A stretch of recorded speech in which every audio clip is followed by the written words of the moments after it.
السلام عليكم ورحمة الله وبركاته. الحمد لله رب العالمين. اللهم صل على رسولك سيدنا محمد وعلى آله وأصحابه أجمعين. أما بعد، أعوذ بالله من الشيطان الرجيم. بسم الله الرحمن الرحيم. يا أيها الناس إنا خلقناكم من ذكر وأنثى وجعلناكم شعوبا وقبائل لتعارفوا إن أكرمكم عند الله أتقاكم.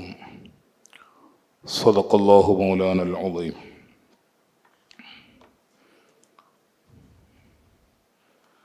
മഹാനായ റഈസുൽ ഉലമ,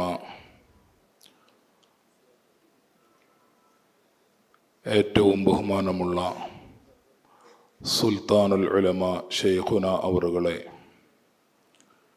ബഹുമാനപ്പെട്ട മുഹയ്യിസുന്ന ശൈഖുന അവറുകളെ, മഹാന്മാരായ പണ്ഡിതന്മാരെ, സ്നേഹമുള്ള സഹോദരങ്ങളെ, സഹപ്രവർത്തകരെ, ബഹുമാനപ്പെട്ട സമസ്ത കേരള ജംഇയ്യത്തുൽ ഉലമ അതിൻ്റെ 100ാം സ്ഥാപക ദിനം ആചരിക്കുകയാണ് നാളെ ജൂൺ 26-ന്. സ്ഥാപക ദിനാചരണങ്ങളുടെ ഭാഗമായി സമസ്ത കേരള ജംഇയ്യത്തുൽ ഉലമയുടെ നേതൃത്വത്തിൽ സംഘടിപ്പിക്കപ്പെട്ട ലോക സമാധാന സമ്മേളനം ഇപ്പോൾ ഇവിടെ നടക്കുകയാണ്. ലോകത്തിൻ്റെ സമാധാനത്തിന് വേണ്ടി കാക്ഷിക്കുകയും ആഗ്രഹിക്കുകയും ചെയ്യുക, അതോടൊപ്പം ലോക സമാധാനത്തിന് വേണ്ടി പ്രാർത്ഥിക്കുക, ദുആ ചെയ്യുക എന്ന ലക്ഷ്യങ്ങളോടെയാണ് ബഹുമാനപ്പെട്ട സമസ്ത കേരള ജംഇയ്യത്തുൽ ഉലമ ഇങ്ങനെ ഒരു സമാധാന സമ്മേളനം സംഘടിപ്പിച്ചിട്ടുള്ളത്. ലോകത്തെങ്ങും യുദ്ധങ്ങളും കലഹങ്ങളും സംഘർഷങ്ങളും പഴയകാലം മുതൽക്ക് നടന്നു വന്നിട്ടുണ്ട്.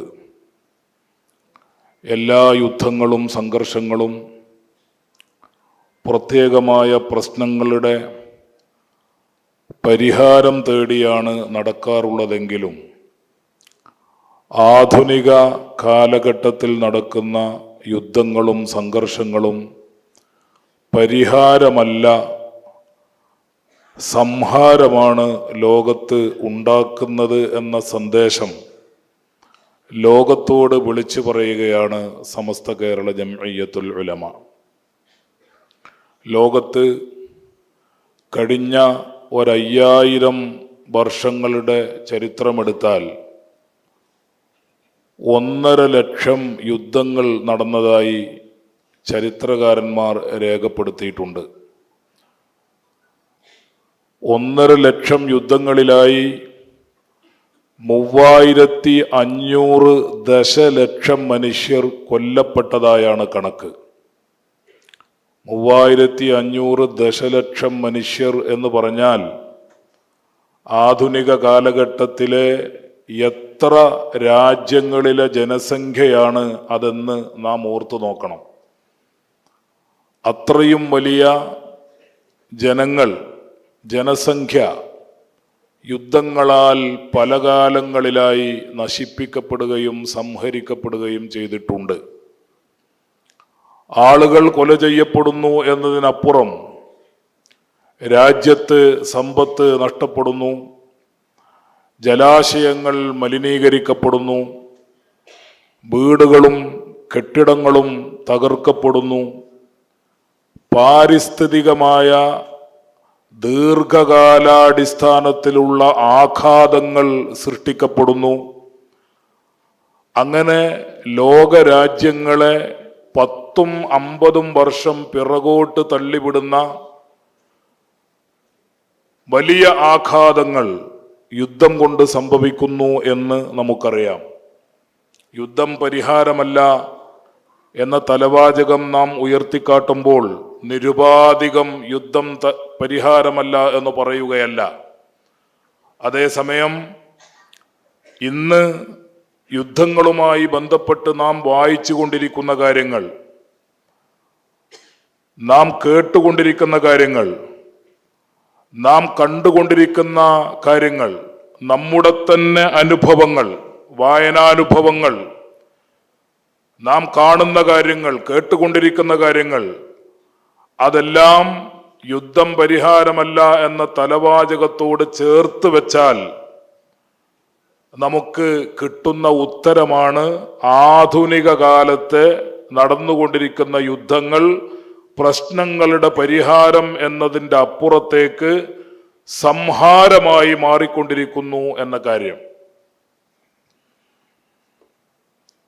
നമ്മുടെ ലോകത്ത് ഇപ്പോൾ റഷ്യയും യുക്രൈനും തമ്മിൽ 2 വർഷമായി യുദ്ധം നടന്നുകൊണ്ടിരിക്കുകയാണ്. നമ്മുടെ കേരളത്തിൽ നിന്ന് പോലുമുള്ള എത്രയോ വിദ്യാർത്ഥികൾ ഈ യുദ്ധത്തിന്റെ ഫലമായി പഠനം പാതിവഴിയിൽ ഉപേക്ഷിച്ച് തിരിച്ചു പോന്ന വാർത്തകൾ നാം വായിച്ചു, നാം കണ്ടു. ലോകത്തെ ഭക്ഷ്യകലവറകളായ 2 രാജ്യങ്ങളാണ് റഷ്യയും യുക്രൈനും. ടൺ കണക്കിന്, ആയിരക്കണക്കിന് ടൺ ഗോതമ്പ് ഉൽപ്പാദിപ്പിച്ച് ലോകത്തിന്റെ ഭക്ഷ്യവിപണിയിലേക്ക് സംഭാവന ചെയ്യുന്ന രാജ്യങ്ങളാണ് റഷ്യയും ഉക്രൈനും. അതേപോലെ ഭക്ഷ്യ എണ്ണ, സൂര്യകാന്തി എണ്ണ പോലെയുള്ള എണ്ണ ഉൽപ്പന്നങ്ങൾ, അങ്ങനെ ഭക്ഷ്യക്കലവറയിലേക്ക് ധാരാളം ഉൽപ്പന്നങ്ങൾ സംഭാവന ചെയ്തുകൊണ്ടിരിക്കുന്ന രാജ്യങ്ങളാണ് ഉക്രൈനും അതേപോലെ റഷ്യയും. യുദ്ധം ഈ രാജ്യങ്ങൾ തമ്മിൽ ആരംഭിക്കുന്നതിൻ്റെ മുമ്പ് 126 മില്യൺ മനുഷ്യർ ലോകത്ത് പട്ടിണിയിലായിരുന്നു. 126 മില്യൺ മനുഷ്യർ ലോകത്ത് പട്ടിണി കിടക്കുമ്പോഴാണ് റഷ്യയും ഉക്രൈനും തമ്മിലുള്ള യുദ്ധം ആരംഭിക്കുന്നത്. യുദ്ധം തുടങ്ങി 2 വർഷം പിന്നിട്ടപ്പോൾ 236 ദശലക്ഷം ജനങ്ങൾ, 236 മില്യൺ ജനങ്ങൾ, മനുഷ്യർ പട്ടിണിയിലേക്ക് തള്ളപ്പെട്ടു എന്നാണ് ഐക്യരാഷ്ട്രസഭയുടെ കണക്ക്. 2 രാജ്യങ്ങൾ തമ്മിലുള്ള 2 വർഷത്തെ യുദ്ധം നടന്നപ്പോൾ നമ്മുടെ ലോകത്തുള്ള പാവപ്പെട്ട മനുഷ്യർ പട്ടിണിയിലേക്ക്, ദാരിദ്ര്യത്തിലേക്ക് എടുത്തെറിയപ്പെട്ടതിൻ്റെ കണക്കുകളാണ് ഐക്യരാഷ്ട്രസഭ പുറത്തുവിട്ടിരിക്കുന്നത്.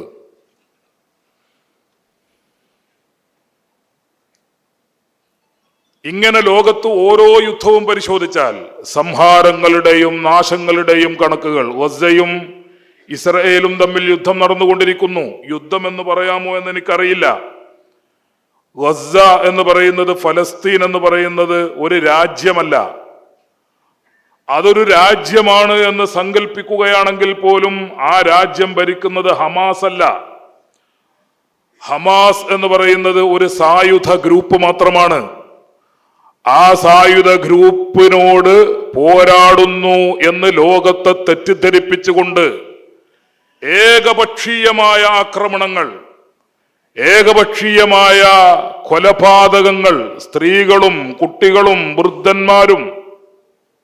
അഷ്റഫുൽ ഖൽഖ് സ്വല്ലല്ലാഹു അലൈഹി വസല്ലം യുദ്ധത്തിന് വേണ്ടി സൈന്യത്തെ നിയോഗിക്കുന്ന സമയത്ത് സൈനികർക്കും സൈനിക മേധാവികൾക്കും കൊടുത്തിട്ടുള്ള ചില നിർദ്ദേശങ്ങൾ ഇമാം അബൂദാവൂദ് ഉൾപ്പെടെയുള്ള ഹദീസ് പണ്ഡിതന്മാർ റിപ്പോർട്ട് ചെയ്തത് നമുക്കറിയാം. അനസ് റളിയല്ലാഹു അൻഹു റിപ്പോർട്ട് ചെയ്യുന്ന ഹദീസിൽ കാണാം, നബി സല്ലല്ലാഹു അലൈഹി വസല്ലം സൈനിക മേധാവികളോട്, സൈനികരോട് അവർ യുദ്ധത്തിന് വേണ്ടി പുറപ്പെടുമ്പോൾ കൊടുക്കുന്ന ഉപദേശമുണ്ട്. ഉഖ്സു ബിസ്മില്ലാ വബില്ലാ വമില്ലത്തി റസൂലില്ലാ എന്നിങ്ങനെ ആരംഭിച്ച്, എത്ര ആകർഷകമായ, നിങ്ങൾ അർപ്പണത്തോടെ ആത്മാർത്ഥതയോടെ അള്ളാഹുവിന്റെ ദീനിന്റെ ഉയർച്ചക്കും വളർച്ചക്കും വേണ്ടി എന്ന പരമമായ ആഗ്രഹത്തോടെ നിങ്ങൾ യുദ്ധത്തിന് വേണ്ടി പുറപ്പെടണം എന്നു പറഞ്ഞ് അള്ളാഹുവിന്റെ ഹബീബിന്റെ ഉപദേശം സല്ലല്ലാഹു അലൈഹി വസല്ലം നിങ്ങൾ വൃദ്ധന്മാരെ കൊല്ലാൻ പാടില്ല, വയോവൃദ്ധന്മാരെ നിങ്ങൾ വധിക്കാൻ പാടില്ല, സ്ത്രീകളെ കൊല്ലാൻ പാടില്ല, കുട്ടികളെ കൊല്ലാൻ പാടില്ല, അനാവശ്യമായി മരങ്ങൾ മുറിക്കാൻ പാടില്ല, അനാവശ്യമായി കൃഷിസ്ഥലങ്ങൾ നശിപ്പിക്കാൻ പാടില്ല, ജലാശയങ്ങൾ നശിപ്പിക്കാൻ പാടില്ല. അങ്ങനെ തുടങ്ങി യുദ്ധ നിയമങ്ങൾ ലോകത്തെ പഠിപ്പിക്കുകയാണ് മുഹമ്മദുർ റസൂലുള്ളാഹി സ്വല്ലല്ലാഹു അലൈഹി വസല്ലം. ഇമാം അബൂദാവൂദ് റിപ്പോർട്ട് ചെയ്യുന്ന അനസ് റളിയല്ലാഹു അൻഹുവിന്റെ ഈ ഹദീസും ഇന്ന് ഗസയിലും ഫലസ്തീനിലും ലോകത്തിന്റെ വിവിധ ഭാഗങ്ങളിലും നടന്നുകൊണ്ടിരിക്കുന്ന സംഘർഷങ്ങളുടെ ഫലമായി, ഏകപക്ഷീയമായ യുദ്ധങ്ങളുടെ ഫലമായി കൊല്ലപ്പെട്ടുകൊണ്ടിരിക്കുന്ന മനുഷ്യർ അവര് സൈനികരാണോ? രണ്ടാം ലോകമഹായുദ്ധത്തിൽ ലോകത്താകെ 4-5 വർഷം നീണ്ടുനിന്ന ലോകമഹായുദ്ധത്തിൽ ലോകത്താകെ സൈനികരായി അണിനിരന്നത് 1.5 കോടി മനുഷ്യരായിരുന്നു. 1.5 കോടി സൈനികർ. 1.5 കോടി സൈനികർ അണിനിരന്ന രണ്ടാം ലോക മഹായുദ്ധത്തിൽ കൊല്ലപ്പെട്ടത് 5.5 കോടി മനുഷ്യരാണ്. ലോകത്തൊന്നാകെയുള്ള യുദ്ധം പടർന്നു പിടിച്ച രാജ്യങ്ങളിൽ കൊല്ലപ്പെട്ടുപോയ മനുഷ്യർ 5.5 കോടി. സൈനികരുടെ കണക്ക് 1.5 കോടിയും കൊല്ലപ്പെട്ടവരുടെ കണക്ക് 5.5 കോടിയും ആകുന്നത് എങ്ങനെ? യുദ്ധത്തിൽ വാസ്തവത്തിൽ കൊല്ലപ്പെടുന്നത് സൈനികരെക്കാൾ അപ്പുറം സിവിലിയന്മാരാണ്, സാധാരണ മനുഷ്യർ, സ്ത്രീകൾ, കുട്ടികൾ, നിരാലംബർ. ഗസയിൽ നിന്ന് എന്തെല്ലാം ദയനീയമായ ചിത്രങ്ങൾ നാം കണ്ടുകൊണ്ടിരിക്കുന്നു. ദിവസങ്ങളോളം പട്ടിണി കിടക്കുന്ന മനുഷ്യർ, ഒരു റൊട്ടിക്ക് വേണ്ടി ഓടിയെടുക്കുമ്പോൾ ദിവസങ്ങളോളം ദാഹജലമില്ലാതെ കഷ്ടപ്പെടുന്ന മനുഷ്യർ, സ്ത്രീകൾ, കുട്ടികൾ, അവര് ഒരു കുപ്പി വെള്ളത്തിന് വേണ്ടി അത്യാഗ്രഹത്തോടെ ദാഹിച്ചു വലഞ്ഞ തൊണ്ടയുമായി ഒരു കുപ്പി വെള്ളത്തിന് വേണ്ടി അവര് വരി നിൽക്കുമ്പോൾ, അവര് തിക്കും തിരക്കും കൂട്ടുമ്പോൾ, ആ കുട്ടികളുടെ കുഞ്ഞു ശരീരങ്ങളിലേക്ക്, ആ ഉമ്മമാരുടെ കുഞ്ഞു ശരീരങ്ങളിലേക്ക്, വയോവൃദ്ധന്മാരുടെ അവശമായ ശരീരങ്ങളിലേക്ക് നിഷ്കരുണം ബോംബ് വർഷിച്ച് കൊലപ്പെടുത്തുന്നതിന്റെ പേര് യുദ്ധമെന്നല്ല. അത് ഏകപക്ഷീയമായ കൊലപാതകമാണ്, ഏകപക്ഷീയമായ ആക്രമണമാണ്. അത് ലോകത്ത് ഇന്നും ഇന്നലെയും ആരംഭിച്ചിട്ടുള്ളതല്ല. ആധുനിക യുദ്ധങ്ങളുടെ ചരിത്രം എന്ന് മുതൽക്ക് ആരംഭിക്കുന്നുവോ അന്ന് മുതൽക്ക് ഈ ആക്രമണങ്ങളുടെയും ഏകപക്ഷീയമായ കൊലപാതകങ്ങളുടെയും ചരിത്രവും ആരംഭിക്കുന്നു. രണ്ടാം ലോക മഹായുദ്ധത്തിൽ 5.5 കോടി മനുഷ്യർ മരിച്ചു വീണെങ്കിൽ അതിലെത്ര സ്ത്രീകൾ, കുട്ടികൾ, വയോവൃദ്ധന്മാർ? ഇത് കൊല്ലപ്പെട്ടവരുടെ കണക്കാണെങ്കിൽ സംഹരിക്കപ്പെട്ട കെട്ടിടങ്ങൾ, സംഹരിക്കപ്പെട്ട സ്വത്തുവകകൾ, സംഹരിക്കപ്പെട്ട കൃഷിസ്ഥലങ്ങൾ, മലിനീകരിക്കപ്പെട്ട ജലാശയങ്ങൾ, ദൂരവ്യാപകമായ പ്രത്യാഘാതങ്ങൾ ഉണ്ടാക്കുന്ന പാരിസ്ഥിതിക പ്രശ്നങ്ങൾ, അതെല്ലാം ഓഡിറ്റിന് വിധേയമാക്കുകയാണെങ്കിൽ ആധുനിക യുദ്ധങ്ങൾ പ്രശ്നങ്ങൾക്ക് പരിഹാരമല്ല. അത് തീർച്ചയായും ലോകത്തെ നശിപ്പിക്കുന്ന സംഹാരം മാത്രമാണ് സൃഷ്ടിക്കുന്നത് എന്ന് നമുക്ക് കണ്ടെത്താൻ പറ്റും. നമ്മുടെ മുമ്പിൽ ചോദ്യങ്ങളുണ്ട്. ഇസ്ലാമിൽ യുദ്ധങ്ങൾ ഉണ്ടായിട്ടില്ലേ? ഇസ്ലാമിന്റെ യുദ്ധങ്ങൾ എന്തിനു വേണ്ടിയായിരുന്നു? ഇസ്ലാമിന്റെ യുദ്ധങ്ങളുടെ ചരിത്രം നാം പരിശോധിച്ചാൽ അഷ്റഫുൽ ഖൽഖ് സ്വല്ലല്ലാഹു അലൈഹി വസല്ലമിന്റെ പ്രബോധന കാലം 23 വർഷമാണെന്ന് നമുക്കറിയാം. ഈ 23 വർഷത്തിൽ മക്ക ജീവിതകാലം, പ്രബോധനകാലം, നുബുവത്തിന് ശേഷമുള്ള 10 വർഷം, തീർച്ചയായും നുബുവത്തിന് ശേഷമുള്ള 13 വർഷവും തീർച്ചയായും പീഡനങ്ങളുടെയും ഒരുപാട് വേദനകളുടെയും അക്രമങ്ങളുടെയും ബഹിഷ്കരണങ്ങളുടെയും പട്ടിണിയുടെയും കാലമായിരുന്നു. അഷ്റഫുൽ ഖൽഖ് സ്വല്ലല്ലാഹു അലൈഹി വസല്ലം തങ്ങളെയും അനുയായികളെയും മക്ക രാജ്യത്ത് ഏതെല്ലാം തരം പീഡനങ്ങൾക്ക് വിധേയമാക്കി.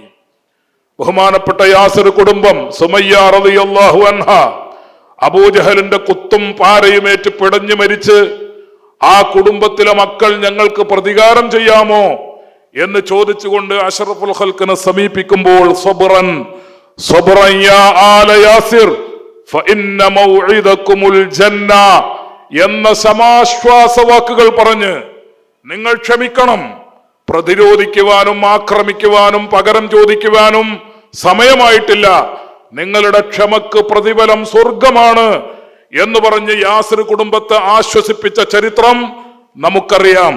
അങ്ങനെ പീഡനങ്ങൾ, ശുഐബ് അബൂ താലിബിൽ മലഞ്ചെരുവിൽ മാസങ്ങളോളം, ദിവസങ്ങളോളം, ആഴ്ചകളോളം വെള്ളമില്ലാതെ പച്ചിലകൾ പറിച്ചു തിന്ന് അങ്ങനെ ജീവിച്ചു. എന്നിട്ടും സമാധാനത്തിന് ഭംഗം വരുത്തുന്ന ഒരു സംഘർഷത്തിന്റെ അല്ലെങ്കിൽ യുദ്ധത്തിന്റെ പ്രതികാരത്തിന്റെ ഒരു വാക്ക് പോലും നബി സല്ലല്ലാഹു അലൈഹി വസല്ലമയിൽ നിന്നുണ്ടായില്ല. ഹിജറ കഴിഞ്ഞ് മദീനയിൽ വന്ന് 2 വർഷം പിന്നിട്ടാണ് ബദർ യുദ്ധം നടക്കുന്നത്. ആ ബദർ യുദ്ധം കഴിഞ്ഞ് പിന്നീടുള്ള 3-4 വർഷങ്ങളിൽ 10-12ഓളം യുദ്ധങ്ങൾ നടന്നു. 10-20ഓളം വരുന്ന സൈനിക നീക്കങ്ങൾ നടന്നു. പക്ഷേ ഈ സൈനിക നീക്കങ്ങളൊക്കെയും ഈ യുദ്ധങ്ങളൊക്കെയും നമുക്കറിയാം, അതിന്റെ ലക്ഷ്യം ശത്രുവിന്റെ സംഹാരമായിരുന്നില്ല, മറിച്ച് ദീർഘകാലാടിസ്ഥാനത്തിൽ ശാന്തിയും സമാധാനവും ലക്ഷ്യം വെച്ചുകൊണ്ടുള്ള പോരാട്ടങ്ങളായിരുന്നു. ആ പോരാട്ടങ്ങളാണ് പിന്നീട് ചരിത്ര പ്രസിദ്ധമായ ഹുദൈബിയ്യ സന്ധിയിലേക്കും, ഹിജറ 6-ാം വർഷം നടന്ന ഹുദൈബിയ്യ സന്ധിയിലേക്കും, അതിനെ തുടർന്ന് നടന്ന മക്കം ഫതഹിലേക്കും, മക്ക വിജയത്തിലേക്കും. മക്ക വിജയത്തെ കുറിച്ച് നാം പറയാറുള്ളത് രക്തരഹിതമായ വിജയമെന്നാണ്. രക്തരഹിതമായ വിജയം. 12 യുദ്ധങ്ങൾ എന്ന് പറയുമ്പോൾ ആ 12 യുദ്ധങ്ങളും രക്തപങ്കിലമായിരുന്നു എന്ന് മനസ്സിലാക്കി പോകരുത്. തന്ത്രം കൊണ്ട് വിജയിച്ച യുദ്ധങ്ങൾ, നയതന്ത്ര നീക്കങ്ങൾ കൊണ്ട് വിജയിച്ച യുദ്ധങ്ങൾ, അതെല്ലാം ഈ 12 യുദ്ധങ്ങളിലുണ്ട്. ആകെ കൊല്ലപ്പെട്ടവർ എത്രയാണ്? ആകെ കൊല്ലപ്പെട്ടവർ യുദ്ധത്തിൽ പങ്കെടുത്ത ശത്രു സൈന്യങ്ങളിൽ നിന്ന് കൊല്ലപ്പെട്ടത് 100-ൽ 2 പേർ മാത്രം. 100-ൽ 2 പേർ മാത്രം. മുസ്ലിം പക്ഷത്ത് നിന്ന് കൊല്ലപ്പെട്ടത് 100-ൽ 1 മാത്രം. കൊല്ലപ്പെട്ടവരെല്ലാവരും സൈനികരായിരുന്നു. സിവിലിയന്മാർ യുദ്ധങ്ങളിൽ കൊല്ലപ്പെട്ട ചരിത്രമില്ല. സ്ത്രീകൾ കൊല്ലപ്പെട്ട ചരിത്രമില്ല. കുഞ്ഞുങ്ങൾ കൊല്ലപ്പെട്ട ചരിത്രമില്ല.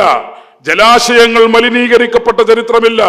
പാരിസ്ഥിതിക ആഘാതങ്ങൾ സൃഷ്ടിക്കപ്പെട്ട ചരിത്രമില്ല. അങ്ങനെ തികച്ചും ശാന്തമായി, ശാന്തിക്ക് വേണ്ടി, സമാധാനത്തിന് വേണ്ടി ഏറ്റവും കുറഞ്ഞ ആളുകളെ ബലി കൊടുത്തുകൊണ്ട് നടന്ന യുദ്ധങ്ങളാണ് ഇസ്ലാമിന്റെ ചരിത്രത്തിലുള്ളതെങ്കിൽ, സഹോദരന്മാരെ, ഇന്ന് നടക്കുന്ന യുദ്ധങ്ങൾ ശാന്തിക്കും സമാധാനത്തിനും വേണ്ടിയാണെന്ന് ലോക രാഷ്ട്ര നേതാക്കൾ പ്രസംഗിക്കാറുണ്ട്, പ്രസ്താവനകൾ പുറപ്പെടുവിക്കാറുണ്ട്. പക്ഷേ നമ്മുടെ കൺമുമ്പിൽ കാണുന്ന യാഥാർത്ഥ്യങ്ങൾ തിരിച്ചാണ്. ഓരോ യുദ്ധവും ലോകത്തെ ആവർത്തിച്ച് സംഹരിച്ചു കൊണ്ടിരിക്കുന്നു, നശിപ്പിച്ചു കൊണ്ടിരിക്കുന്നു.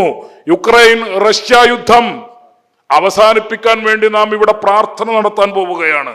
യുദ്ധങ്ങളൊക്കെയും അവസാനിക്കണം. ഇറാനും അമേരിക്കയും തമ്മിലുള്ള യുദ്ധം ഇപ്പോൾ വെടിനിർത്തി എന്ന ആശ്വാസവാക്കുകൾ, വാർത്തകൾ നാം കേൾക്കുന്നു. പക്ഷേ ആഴ്ചകൾക്ക് മുമ്പ് ഗസയും ഇസ്രായേലും തമ്മിൽ വെടിനിർത്തൽ പ്രഖ്യാപിച്ചിരുന്നു. ആ വെടിനിർത്തൽ പ്രഖ്യാപനത്തിന് ശേഷമാണ് ഇസ്രായേൽ ഏകപക്ഷീയമായി ഗസയിലേക്ക് ബോംബ് വർഷം നടത്തുകയും നിരപരാധരായ സ്ത്രീകളും കുട്ടികളും വയോവൃദ്ധന്മാരും ഭക്ഷണത്തിന് വേണ്ടി കാത്തിരിക്കുന്ന കുഞ്ഞുങ്ങളും വെള്ളത്തിന് വേണ്ടി കാത്തിരിക്കുന്ന വൃദ്ധകളും അതിക്രൂരമായി കൊല ചെയ്യപ്പെട്ടുകൊണ്ടിരിക്കുകയാണ് ഗസയിൽ ഇപ്പോഴും. ഒരുപക്ഷെ വെടിനിർത്തൽ ലംഘിക്കപ്പെട്ടുകൂടുന്നില്ല, സംഘർഷങ്ങൾ വീണ്ടും ആരംഭിച്ചുകൂടുന്നില്ല. അതുകൊണ്ട് സമസ്ത കേരള ജംഇയ്യത്തുൽ ഉലമ ലോക സമാധാനത്തിന് വേണ്ടി ആഹ്വാനം ചെയ്യുന്നു എന്ന് മാത്രമല്ല, ഇന്ത്യൻ ഗവൺമെന്റ് ലോക രാജ്യങ്ങളുമായി ബന്ധപ്പെട്ട്, ഐക്യരാഷ്ട്രസഭയുമായി ബന്ധപ്പെട്ട്, അമേരിക്കൻ ഗവൺമെന്റുമായി ബന്ധപ്പെട്ട് ഒരു നിമിഷം കൊണ്ട് ഇസ്രയേലും ഇറാനും തമ്മിൽ നടക്കുന്ന യുദ്ധത്തിൽ വെടിനിർത്തൽ പ്രഖ്യാപിക്കാൻ സാധിച്ചെങ്കിൽ എന്തുകൊണ്ട് വർഷങ്ങളായി കൊല്ലപ്പെട്ടുകൊണ്ടിരിക്കുന്ന, വർഷങ്ങളായി നീതി നിഷേധിക്കപ്പെട്ടുകൊണ്ടിരിക്കുന്ന ഗസയിലെ പാപങ്ങൾക്കെതിരെ, ഗസയിലെ നിരപരാധർക്കെതിരെ, ആലംബഹീനരായ മനുഷ്യർക്കെതിരെ, ദാഹിച്ചു വലയുന്ന മനുഷ്യർക്കെതിരെ, പട്ടിണി കിടക്കുന്ന മനുഷ്യർക്കെതിരെ വീണ്ടും വീണ്ടും ബോംബ് വർഷം നടത്തിക്കൊണ്ടിരിക്കുന്ന ഇസ്രായേൽ എന്ന് പറയുന്ന അക്രമി രാജ്യത്തെ പിടിച്ചുകെട്ടാൻ എന്തുകൊണ്ട് അമേരിക്കൻ ഗവൺമെന്റിന് സാധിക്കുന്നില്ല? ഈ ചോദ്യം ഇന്ത്യ ഉയർത്തണം. ഈ ചോദ്യം ലോക രാജ്യങ്ങളൊക്കെയും ഉയർത്തണം. അതിനുവേണ്ടി ആഹ്വാനം ചെയ്തുകൊണ്ടാണ് ഈ സമാധാന സമ്മേളനം നടക്കുന്നത്. സഹോദരന്മാരെ, യുദ്ധങ്ങൾ അവസാനിച്ചാലും ആ രാജ്യം തിരിച്ചു പിടിക്കണമെങ്കിൽ, ഗസ പുനർനിർമ്മിക്കണമെങ്കിൽ എത്ര കോടിയുടെ സമ്പത്ത്, എത്ര സമയം, എത്ര മനുഷ്യാധ്വാനം ചെലവഴിക്കപ്പെടണം? റഷ്യ പുനർനിർമ്മിക്കണമെങ്കിൽ, ഉക്രൈൻ എന്ന രാജ്യം പുനർനിർമ്മിക്കപ്പെടണമെങ്കിൽ, ഇറാനും ഇസ്രയേലും പുനർനിർമ്മിക്കപ്പെടണമെങ്കിൽ എന്തുമാത്രം സാമ്പത്തികമായ ചെലവുകൾ വിനിയോഗിക്കപ്പെടണം, എന്തുമാത്രം മനുഷ്യാധ്വാനം വിനിയോഗിക്കപ്പെടണം, എന്തുമാത്രം ആ രാജ്യങ്ങൾ പുറകോട്ട് തള്ളപ്പെട്ടിരിക്കുന്നു. ഈ കാര്യങ്ങളൊക്കെയും മനസ്സിലാക്കിയാണ് ഇനിയും ഒരു യുദ്ധം ഈ രൂപത്തിൽ ലോകത്ത് സംഭവിക്കരുത്, അതിനുവേണ്ടി ലോകരാജ്യങ്ങൾ ഒറ്റക്കെട്ടായി പരിശ്രമങ്ങൾ തുടരണം എന്ന് ആഹ്വാനം ചെയ്തുകൊണ്ടാണ് ഈ സമാധാന സമ്മേളനം ഇവിടെ നടക്കുന്നത്. അതുകൊണ്ട് ആവർത്തിച്ച് പറയുന്നു, ആധുനിക യുദ്ധങ്ങൾ പ്രശ്നങ്ങൾക്ക് പരിഹാരമല്ല, അത് സംഹാരങ്ങൾ സൃഷ്ടിക്കുന്നതിന് മാത്രമേ ഉതകുകയുള്ളൂ. യുദ്ധം പലപ്പോഴും പ്രശ്നങ്ങൾക്കും സമാധാനം കൊണ്ടുവരാനും കാരണമായിട്ടുണ്ട്. ചരിത്രത്തിൽ ഇസ്ലാമിന്റെ യുദ്ധങ്ങൾ പലതും ശാന്തി, അതേപോലെ സമാധാനം ലോകത്ത് സ്ഥാപിച്ചിട്ടുണ്ട്. അതേസമയം ആധുനിക യുദ്ധങ്ങളുടെ ചരിത്രം പരിശോധിച്ചാൽ അത് സമാധാനത്തിൻ്റെതല്ല, അത് സംഹാരത്തിൻ്റെതാണ്. അതുകൊണ്ട് യുദ്ധം ഈ കാലഘട്ടത്തിൽ പരിഹാരമല്ല, അത് സർവനാശങ്ങൾക്ക് മാത്രമേ കാരണമാകൂ എന്ന കാര്യം തുറന്ന് ഉറക്കെ പറഞ്ഞുകൊണ്ട് ഈ സമ്മേളനത്തിന്റെ ആഹ്വാനം സമാധാനത്തിന് വേണ്ടിയുള്ള ആഹ്വാനം ആവർത്തിച്ച് നിങ്ങളെ കേൾപ്പിച്ചുകൊണ്ട് അസ്സലാമു അലൈക്കും വറഹ്മത്തുള്ളാഹി.